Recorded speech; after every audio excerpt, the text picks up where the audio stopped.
반갑습니다. 오늘도 삼성글로벌 정형외과에 나와 있습니다. 사실 지금까지 영상을 올리면서 많은 환자분들께서 그리고 이 영상을 보시는 분들께서요, 발목에 대한 영상이 왜 없냐, 너무 궁금하다라고 많이 이야기를 해주셔서요, 오늘 발목 특집으로 준비를 했습니다. 오늘도 여전히 멋쟁이 조광석 원장님 나와주셨거든요. 반갑습니다. 안녕하세요. 안녕하세요. 네, 사실 좀 인기를 좀 실감하실 것 같다라는 생각이 드는데 어떻게 지내셨을까요?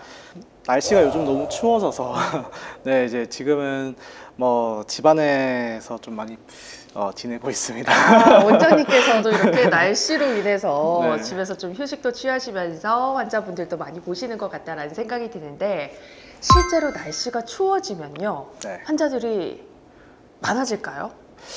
아무래도 이제 날씨가 추우면 집안에 계속 활동을 하시다 보니까 외상을 당하는 경우는 흔하진 않지만 또 너무 추워서 내 몸이 경직돼 있고 강직돼 있다 본 상태에서 넘어지거나 외상을 당하게 되면 좀 크게 다치는 경우가 간혹 있을 수 있습니다. 네, 사실 날씨로 인해서 뭔가 이게 움츠러들기도 하는 이런 겨울, 특히나 이제 봄으로 점차 날씨가 바뀌면서 활동량이 많아지면서 여기에서 우리가 또 생각해야 될 게 발목에 관련된 뭐 증상들, 질병들 여러 가지 이야기를 좀 나눠보도록 하겠습니다.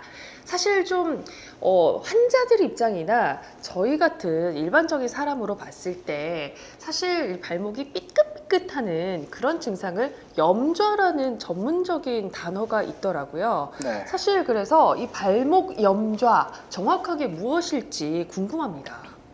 네, 발목 염좌는 발목을 구성하는 바깥쪽, 그 다음에 안쪽 이 각각의 인대들이 있습니다. 그 인대가 순간적인 충격이나 임팩트 등에 의해서 늘어났다고 표현을 하는데 손상을 받은 것들을 염좌라고 합니다.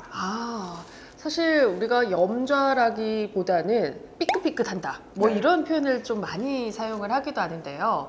사실 이러한 이 삐끗하거나 이 염좌 자체가 만성으로까지 조금 이어질 수 있는 건지, 그대로 좀 두고 치료하고 이러면 괜찮은 건지, 이런 부분에 대해서도 사실 궁금하거든요. 네, 이 염좌가 처음에 손상을 받은 정도에 따라서 물론 이제 예후가 다 다르겠지만 계속 재발이 되고 그 안에서 내측이든 뭐 외측이든 손상이 된다고 했을 때 그게 100% 회복되기는 사실 힘듭니다. 그래서 그것이 반복되었을 때 불안정성이 남을 경우에는 만성 질환으로 진행을 할 수가 있습니다. 역시나 이게 뭐든지 잦거나 이러면 만성으로 좀 이렇게 변화될 수 있는 부분들도 있다라고 하셨는데, 자, 그렇다면 이 어떤 경우에 이 심한 부상이다라고 해야 되는지 모르겠지만 이렇게 어떻게 좀 진단명을 받을 수 있는지가 사실 궁금하거든요. 네, 경미하게 우리가 부상을 당할 수도 있고 아니면은 뭐 스포츠나 이런 헤비한 그런 운동을 하다가 액티비티가 큰 스포츠를 하다가 충격을 심하게 와서 좀 헤비한 손상을 받은 경우도 있습니다. 이렇게 이제 심한 부상이냐 아니냐는 초음파 또는 MRI 등으로 확인을 할 수가 있습니다. 그래서 그 단계를 크게 한 1단계, 2단계, 3단계로 나누고요. 뭐 3단계는 완전 파열, 그 다음에 1단계는 뭐 대략적으로 10%, 2단계는 30% 정도의 파열로 분류를 할 수가 있습니다. 자, 그러면 이게 지금 숫자로 말씀을 조금 해주셨는데요. 사실 우리가 일상생활 속에서 사실 여성분이라면 뭐 구두를 신고 뭐 사실 염좌의 이 상황에 좀 처해질 수도 있고요. 또 사실 남성분들 같은 경우는 운동을 하신 경우, 네. 여기에다가 또 요즘에는 어린아이들부터 해서 축구화를 좀 많이 신고 운동하는 경우도 많이 있거든요. 그러다 보니까 일상생활 속에서 이렇게 약간 염좌 같은 이런 현상을 딱 이렇게 딱 느끼게 되면 괜히 병원 가기 무서우니까 집에서 간단하게 그냥 뭐 찜질 같은 거 하면 되지, 이렇게 또 생각하시는 부분들도 있거든요. 그러다 보니까 이렇게 가벼운 염좌 자체가 자연적으로 좀 치료가 되는지, 이거 그냥 집에서 이렇게 좀 가볍다면 이렇게 내가 좀 처리를 해도 되는 건지, 이게 또 궁금하기도 하거든요. 네, 이 가장 많이 질문하시는 질문인 것 같습니다. 이게 자연 치료가 되느냐라고 했을 때 정답은 뭐 자연 치료가 됩니다. 하지만 100% 회복은 사실상 좀 힘듭니다. 조직이 한번 손상을 당하면은 그 조직이 초기에는 염증기를 거쳐서 그 조직 자체가 다시 서서히 강화가 되고 리모델링기를 거쳐서 자기 조직 원래 기존의 조직으로 돌아갈 수는 있지만 대부분 스카 티슈라고 해서 손상된 조직이 남게 되고 그런 조직들은 섬유성 조직이라서 원래 탄성을 좀 잃게 되고 경도가 올라가고 오히려 더 단단해 보이지만 똑같은 힘을 받았을 때 탄성이 없으니까 다시 재파열될 수 있는 가능성이 증가할 수 있습니다. 이게 확실히 처음에 초기에 이 치료를 정확하게 해야 되는 것이 재발에 있어서도 예방할 수 있지 않을까라는 생각이 들기도 하는데, 사실 아까도 말씀을 드렸지만 집에서 뭐 찜질하는 경우도 있을 수 있고요. 또 사실 이런 것도 있거든요. 어떤 분들은 뭐 차가운 거 돼야 된다, 아니면 뜨거운 거 돼야 된다, 뭐 이런 식으로 약간의 우리가 약간 얕은 지식으로 막 집에서 치료하는 경우들도 있긴 한데, 결국에는 병원으로 오게 되어 있더라고요.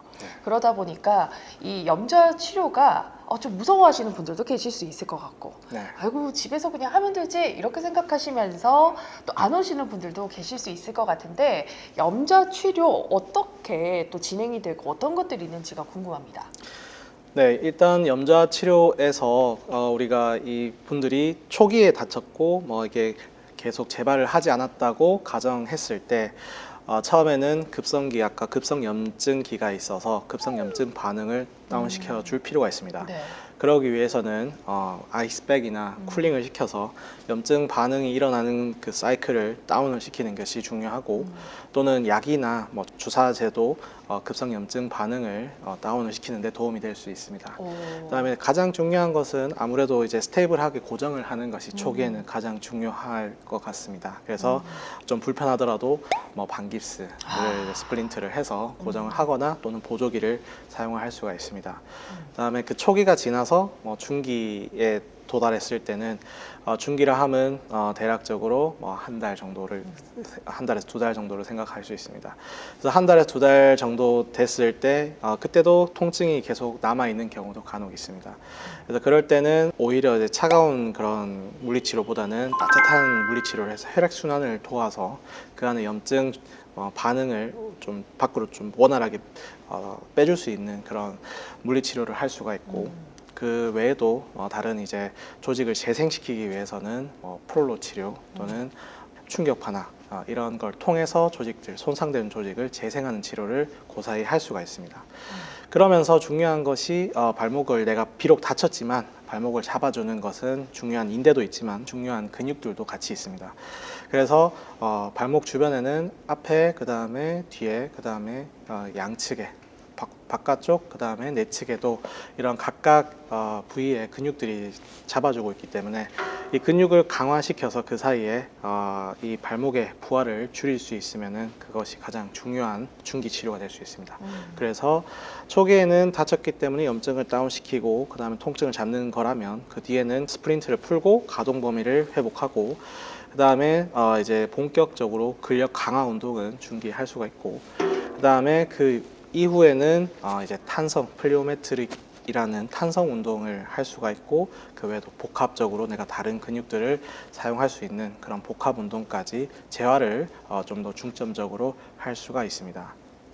사실 계속 말씀을 하시는 게요, 첫 치료가 이제 좀 중요한 부분들도 있고, 좀 심하면 심할수록 이제 결국에는 이제 병원에서 조금 치료를 받는 게 사실 뭐 전문가 입장에서도 마찬가지고 저희 환자나 일반적인 사람들한테도 정말 뭐 당연한 이야기다라는 생각이 조금 들 정도로 말씀을 너무 잘해주셨다라고 생각이 듭니다.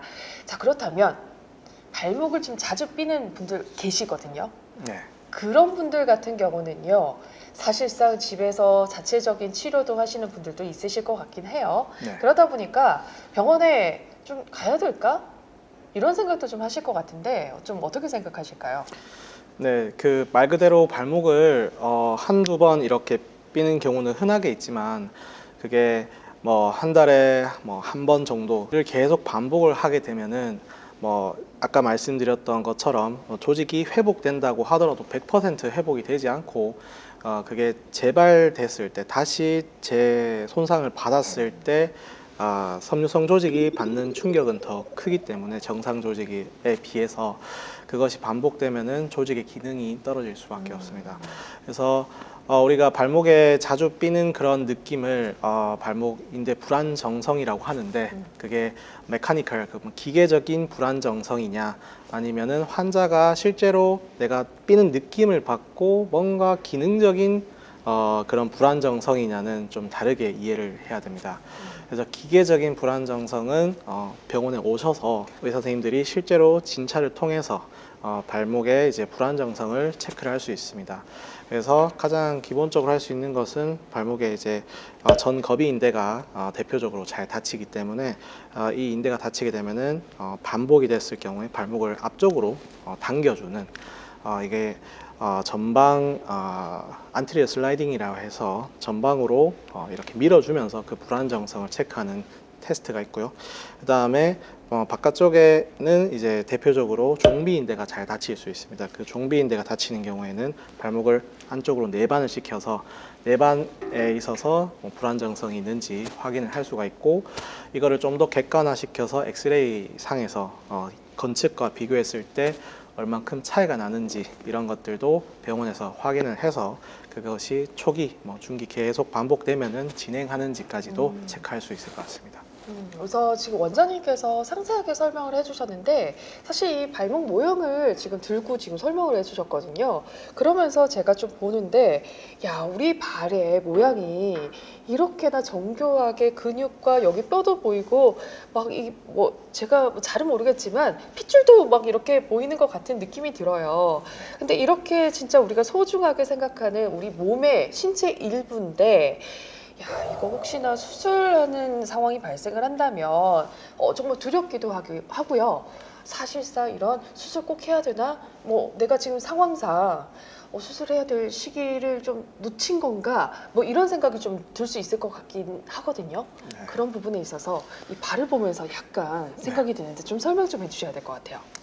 네, 발목은 보통 우리가 85%, 90% 이상 다치는 경우는 이렇게 내반이 돼서 발목이 안쪽으로 꺾이면서 네. 다치는 경우가 흔합니다. 왜냐하면은 이 바깥쪽에 있는 인대가 그 비골을 기점 중심으로 해서 인대가 길기도 하고 얇고 그 안에 바깥쪽에 내측 구조물에 비해서 외측 구조물 자체가 밀도 자체가 훨씬 좀 떨어져 있기 때문에 바깥쪽에 인대가 손상되는 경우가 훨씬 더 많습니다. 특히나 이제 과격한 스포츠, 축구나 그 다음에 농구나 이런 운동들을 하는 경우 선수들을 봤을 때 선수들이 착지를 하는 과정에서 가장 흔하게 다치는 경우는 무릎이나 어깨나 이런 쪽보다는 가장 흔한 곳은 다름 아닌 발목의 손상이 가장 흔합니다. 그런 것처럼 선수들뿐만 아니라 요즘은 이제 스포츠 인구들이 늘어나고 있기 때문에 발목 손상은 일반인들한테도 증가할 수밖에 없습니다. 그래서 수술이 필요한 경우는 아까 처음에 한번 다치고 재발을 계속 하면서 그것 자체가 반복되는 그 손상이 6개월 이상 지속이 되고 그 다음에 통증도 증상이 계속 지속되었을 경우에 고려를 할 수가 있습니다. 그 안에서 당연히 아까 앞에서 말씀드렸던 엑스레이 상에서의 불안정성도 체크를 해야 되고 그 불안정성을 통과를 하고 그 다음에 증상도 지속이 되고 그 다음에 반복되면서 그 영상학적 소견에서도 이것이 불안정성이 체크가 됐을 때 필요하면은 초음파나 MRI까지 찍어서 MRI에서 손상의 정도를 다 평가했을 때 이 모든 것들이 만족한다면은 치료 자체가 어차피 보존적인 치료가 계속 진행이 해도 효과가 부족하기 때문에 그런 보존적인 치료를 충분히 했을 때도 안 됐을 경우에는 수술을 고려할 수가 있고요. 그 외에도 다치고 급성기 때 수술을 하는 경우도 많습니다. 첫 번째는 선수들 같은 경우에는 당장 이제 시합이나 스포츠를 복귀를 해야 되기 때문에 빠르게 복귀를 트랙이나 이제 시합에 복귀를 해야 되는 선수들이 발생하는 이런 과격한 발목의 인대 파열이 있을 때 단순히 이제 전거비인대 말고 종비인대나 그 다음에 전하 경비 인대가 같이 복합적으로 다쳤을 경우에는 초기에도 수술을 고려할 수가 있고, 그다음 두 번째는 아까 말씀드린 전하 경비 인대 같은 경우에는 어떻게 보면은 발목 인대에서 조금 더 이제 하이 트라우마, 이제 강도가 높은 경우에 이것까지 손상이 되는 경우가 있기 때문에 전하 경비 인대가 다치는 경우에는 초기에 우리가 수술적 치료를 고려할 수 있습니다. 그다음에 마지막으로 다치고 직후인데 그분이 그 전에도 계속해서 이 다친 것들이 몇 년이 지나고도 계속해서 그런 경험이 있는 분들이 급성기에 다쳤을 때도 이거는 급성기 때도 수술을 고려할 수가 있습니다. 야, 확실히 진짜 내 몸은 내가 지켜야 된다라는 생각이 들 정도로 좀 두렵기도 하지만 원장님께서 또 이렇게 말씀을 해주시니까 역시 또 원장님을 믿고 또 많은 분들께서 또 오시지 않을까라는 생각이 드는데요. 사실 이 발목 인대가 파열이 되더라도 다시 운동으로 복귀 가능할까요? 네, 그렇습니다. 한 논문에 따르면 그 리턴 투 플레이라고 하죠. 그 RTP 비율 자체가 수술이 되는 환자들 또는 비수술 환자들, 그 선수들 중에서도 95% 이상이 복귀를 하는 것으로 조사가 되었습니다. 그래서 수술을 한다고 선수들 또는 이제 일반인들이 걱정을 많이 하는데 발목 인대의 불안정성을 잡아주는 게 목적이고, 불안정성이 잡혔을 때는 그 전보다 훨씬 더 안정적으로 발목을 사용할 수 있기 때문에 우리가 복귀를 할 수가 있습니다. 정말 사실 이러한 고민들 갖고 계셨던 분들 입장에서는 복귀를 할 수 있다라고 하니까 마음에 좀 안심을 좀 얻고 있지 않을까라는 생각도 들기도 합니다. 사실 이 모든 것들을 우리가 말씀을 조금 나눠봤을 때요, 이 발목 인대 파열을 예방하는 것들이 있다면 어떤 것들이 있을까? 제일 중요합니다. 네. 발목을 잡아주는 것이 중요한 이제 인대 구조물들도 있고, 그 외에도 보시는 것처럼 단면을 보면은 훨씬 많은 포션에서 근육층들이 다 이제 발목 주변을 싸고 있습니다.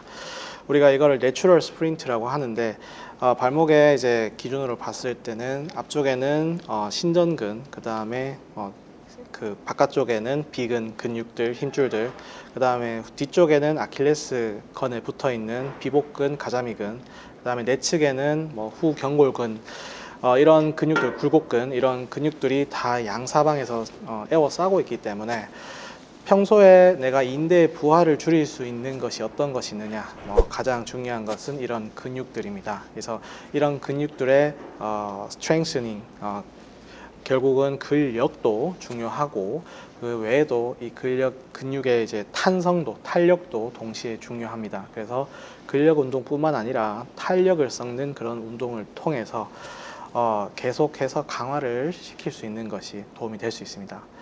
그래서 우리가 이 예방을 해야 되는 또 한 가장 이 발목 인대에서 가장 중요한 이유 중에 하나가 발목 인대 손상에서 불안정성이 오고, 그 불안정성의 마지막 결말 자체는 결국은 발목의 관절염으로 진행을 할 수 있답니다.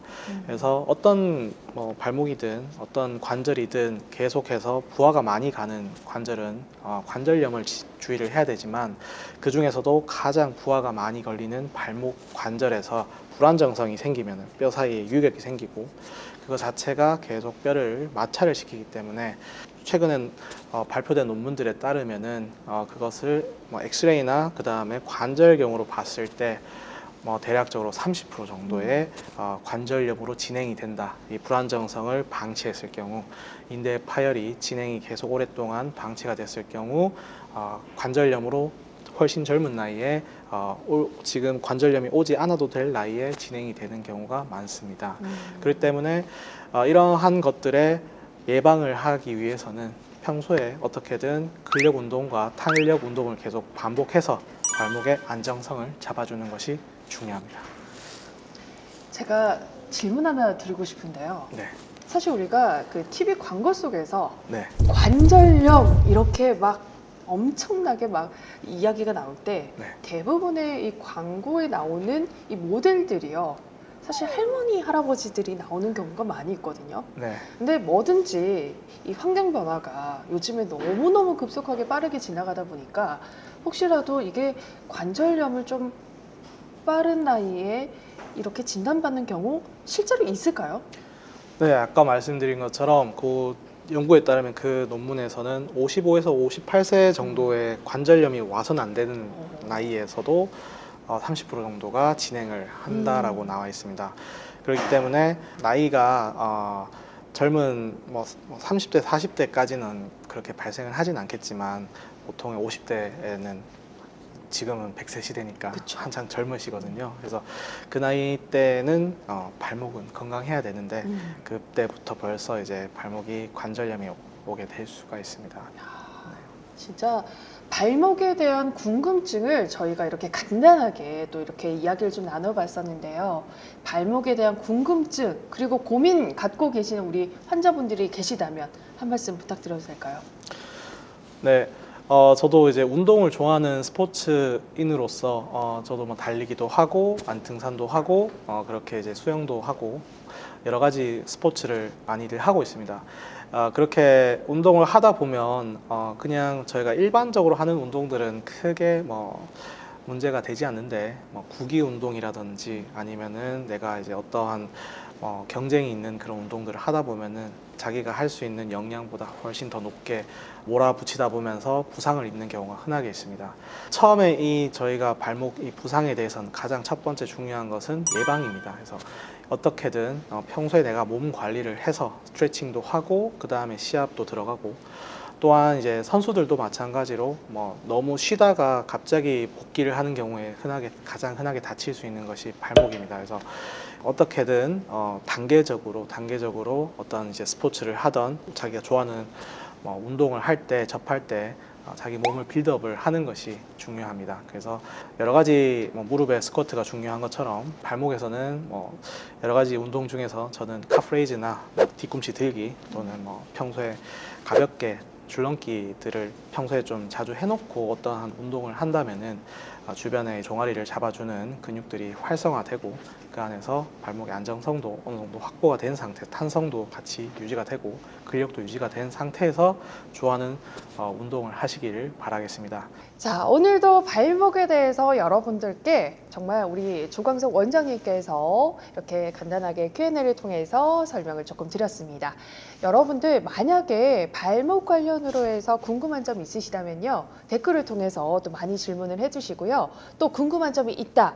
나는 원장님 만나보고 싶다 라고 하신다면 삼성글로벌 정형외과로 찾아오시면 되겠습니다. 발목 건강은요. 뭐가 중요하다? 바로 예방입니다. 여러분들 항상 예방하십시오. 예방하십시오.